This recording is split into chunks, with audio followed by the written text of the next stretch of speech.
So we just bought a new fridge. Our old one of 30 years died, and one of the things I'm doing to save a couple bucks is to attach the water line. Right down there is the old water line, and it connects to that red guy right there. So I went to the store and got some parts, and I bought this Eastman universal connector, 5-foot, 1/4-inch inlet. And there you go, that's the size. This is the size of the fridge, but it turns out that that right there is bigger because it was installed 20 years ago. So we have to reduce it. So I bought this brass, what is it here, 3/8 outside diameter female to 1/4-inch, which is that right there. So that's the 1/4-inch male thread right there. That will go with the other end of this universal kit. So I'm gonna put that on the valve and then the hose. And of course we've got some Oatey pipe joint compound, we'll use that.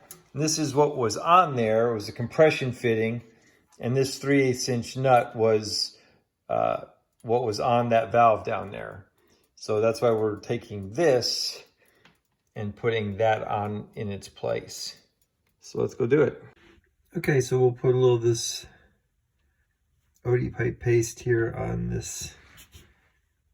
I don't want it to go over the top, but it can mess up on the sides, that's fine. This stuff is for metal pipes of all kinds. And then we'll go ahead and put this on.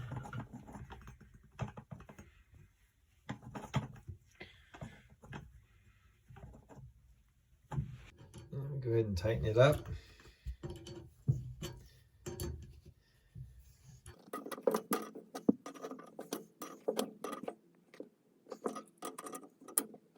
Okay, it's good and tight. So I'm just going to wipe off the excess here.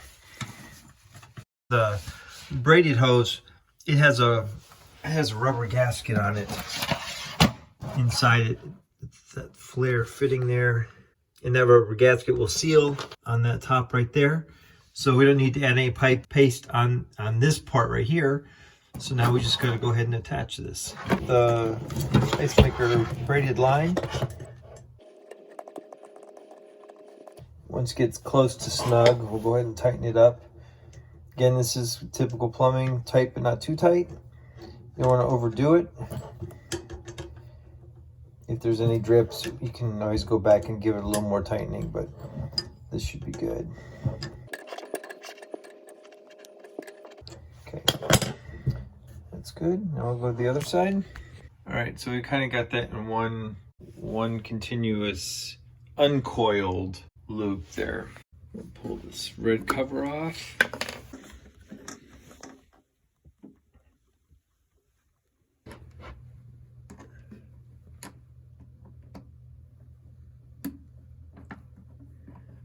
And it should thread on there very easily.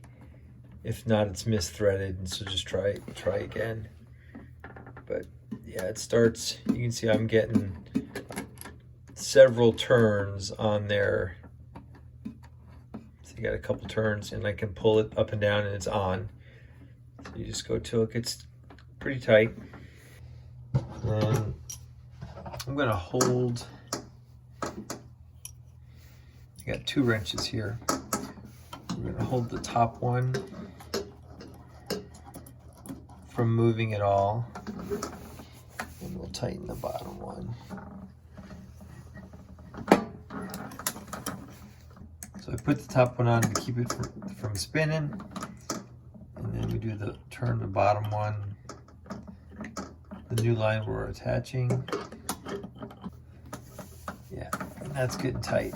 Okay, now all you do is turn, once it's connected, we'll turn this on and we'll check for any leaks. Make sure it's all good.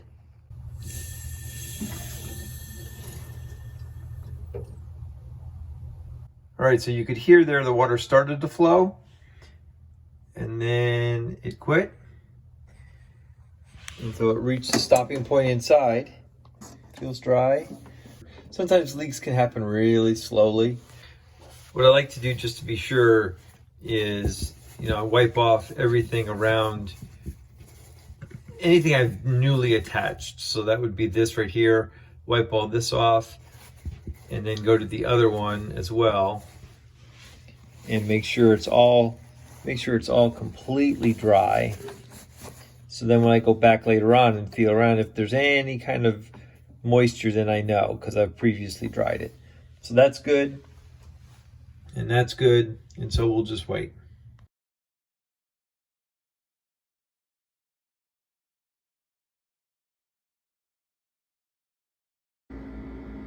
All right, no water on either side there. So we're good to go. Go ahead and push this back in.